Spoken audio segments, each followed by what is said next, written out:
பைரவர் துணை நான் உங்க ராகவன் புகழ். தாவேகா தொண்டர்கள், டிவிகே ஃபேன்ஸ், தளபதி விஜய் ஃபேன்ஸ் இந்த வீடியோ கடைசி வரைக்கும் பாருங்க. இதை மேக்ஸிமம் ஷேர் பண்ணுங்க. ஏன்னா இப்ப ரீசெண்டா தாவேகாவோட கொடியை ஒரு புறா மேல பெயிண்ட் பண்ணி அதை பறக்க வச்சதுக்கு நிறைய பேர் கண்டனம் தெரிவிச்சிருந்தாங்க. நான் அதை பத்தி பேசியிருந்தேன். ஆனா இப்ப பீட்டா இந்தியா அமைப்பு அடுத்த கண்டனம் தெரிவிச்சு ஒண்ணு பேசியிருக்காங்க. உடனே நியூஸ் சேனல்ஸ் எல்லாம் இது ஒரு பெரிய இஷ்யூவா பேசிட்டு இருக்காங்க. எனக்கு என்ன கொஸ்டின் அப்படின்னா, இப்ப ரீசெண்டா சிவகங்கையில ஒரு மாட்டை ரேப் பண்ணான். அதுக்கு முன்னாடி ஒருத்தன் நாயை ரேப் பண்ணான். உங்களுக்கே தெரியும், போன ஆட்சியில பெண்களோட பாதுகாப்பு சின்ன குழந்தையில இருந்து 88 வயசு பாட்டி வரைக்கும் எப்படி இருந்ததுங்கிறத நீங்க பாத்திருப்பீங்க.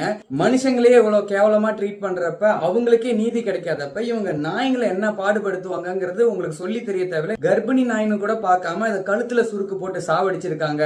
கருத்தடை பண்றேன்னு ஒரு நாயை வயிற்ற கிழிச்சு குடல் வெளியில வந்து அதை சாகடிச்சிருக்காங்க. நிறைய நாயை புடிச்சிட்டு போயிட்டு காப்பகத்துல அடைக்கிறேன், கருத்தடை பண்றேன்னு சொல்லி கொன்னுகிட்டே தான் இருக்கிறாங்க. இந்த புறா மேல அவ்வளவு அக்கறை இருக்கிறப்ப இப்படி விலங்குகளை போட்டு ரேப் பண்றாங்களே, இதை பத்தி இந்த பீட்டா இந்தியா அமைப்பு எத்தனை தடவை கண்டனம் தெரிவிச்சிருக்கு? தமிழ்நாடு அனிமல் வெல்ஃபேர் போர்டு எத்தனை தடவை பேசியிருக்குது? எத்தனை கம்ப்ளைண்ட்ஸ் லான்ச் பண்ணிருக்கு? எத்தனை இமெயில்ஸ் போட்டிருக்கு? எதுக்குமே ரிப்ளை பண்றதே கிடையாது. கிரேட்டர் சென்னை கார்பரேஷனால நிறைய நாய்ங்க தினம் சாகுது. இந்த விஷயத்துக்கெல்லாம் ஒரு தடவை கூட பொங்குனது கிடையாது எந்த ஒரு பெரிய அமைப்போ. இப்ப தளபதி விஜய் இதை பறக்க விட்டாரு அப்படின்னு பெரிய நியூஸ் ஆக்குறாங்க. ஒரு மனுஷனை எல்லாருமே சேர்ந்து நோண்டிக்கிட்டே தான் இருக்கிறாங்க. இவங்களால மனுஷங்களே நிம்மதி இல்லாதப்ப அந்த நாய்களுக்கு எப்படி நிம்மதியா இருக்கும்? இந்த காப்பகம் கட்டுறேன்னு சொல்லிட்டு ஒரு கதை விட்டுட்டு இருக்காங்களே, இவங்களுக்கு உண்மையாலுமே மக்கள் மேல அக்கறை இருந்ததுன்னா ஜாதி நாய்களை, நாட்டு நாய்களுக்கு வீடு கிடைக்கிற வரைக்கும் யாரும் வாங்கவோ விற்கவோ கூடாதுன்னு ஒரு தடை போடலாம். வீட்டு ஓனர்ஸ்க்கு கண்டிப்பா நாட்டு நாய் வச்சிருந்தா வீடு கொடுக்கலாம்னு போடலாம். ஆனா இவங்க இதெல்லாம் எதுவுமே பண்ண மாட்டாங்க. ஏன்னா தெரு நாய்ங்க இவங்களுக்கு இருக்கணும்.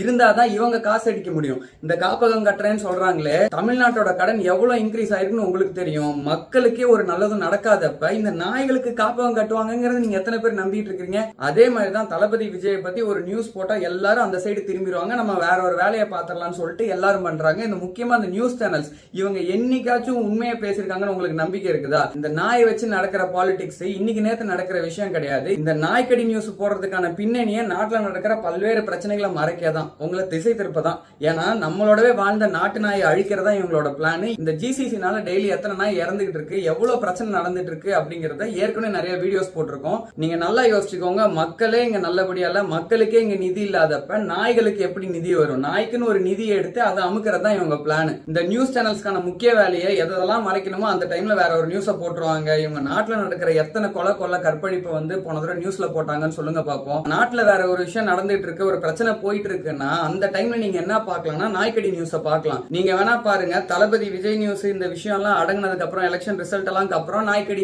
நியூஸ் போடுவாங்க. அதுக்கு பின்னாடி ஒரு பெரிய அரசியல் இருக்கு. நம்ம வீட்டுல இருந்த நாட்டு நாயை துரத்தி தான் இவங்க தெருநாயின்னு சொல்லி அதை வச்சு அரசியல் பண்ணிட்டு இருக்காங்க. நம்ம நாட்டு நாய்க்கு வீடு கிடைச்சிட்டா அது தெருநாயா இருக்காது. எல்லாருமே ஒண்ணு சேர்ந்து நாட்டு நாய்களுக்கு வீடு கிடைக்கிற வரைக்கும் ஜாதி நாய்கள் எல்லாத்தையும் தடை பண்ணணும், இனிமேல இதை வச்சு அரசியல் பண்ணாதீங்கிறது எல்லாருமே சொல்லணும். அப்படி சொன்னீங்கன்னா தான் நாட்டுல நடக்கிற உண்மையான பிரச்சனைகள் எல்லாம் வெளியே வரும். பிறப்புக்கும் எல்லா உயிருக்கும், அந்த எல்லா உயிருக்கும் சொல்றப்ப நம்ம நாட்டு நாய்ங்க உயிருக்கு இவ்வளவு ஆபத்து நடந்துட்டு இருக்கு. இதை பத்தி எந்த ஒரு அமைப்பும் பெருசா பேசுறதுல, நாடு முழுவதும் இதே பாலிடிக்ஸ் தான், நாயை வச்சுதான் இவங்க ஓட்டுறாங்க. நீங்க வேணா பாருங்க, எல்லா நியூஸ் சேனல்ஸ்லயும் ஒரே நியூஸ், ஒரே நாய்க்கடி, ஒரே மாதிரி வரும். இது எல்லாமே கோர்வையா இவங்க செட் பண்ற சீக்வன்ஸ். இதை நம்ம உடச்சே ஆகணும், மக்களுக்கு இதை தெரியப்படுத்தி ஆகணும். தயவு செஞ்சு இந்த வீடியோ மேக்ஸிமம் ஷேர் பண்ணுங்க. நம்ம நாட்டு நாயை வச்சு தெருநாய் அப்படின்னு கேவலப்படுத்தி ஒரு அரசியல் பண்றத ஒரு முற்றுப்புள்ளி வைக்கணும். அப்பதான் மக்களுக்கு சேர வேண்டிய நிதி மக்களுக்கு போகும். முதல் இந்த நாய்களுக்கு காப்பகம் கட்டுறோம், மக்களை காப்பாற்றுறோம் சொல்றதுக்கு பதிலா அநாத குழந்தைகளுக்கு அநாத ஆசிரமம் கட்டலாம், வயசானவங்களுக்கு முதியோர் இல்லம் நிறைய கட்டலாம், மக்களுக்கு பயன்படுத்துற மாதிரி நிறைய அந்த காசை செலவு பண்ணலாம். இங்க மக்களுக்கே காசு இல்ல,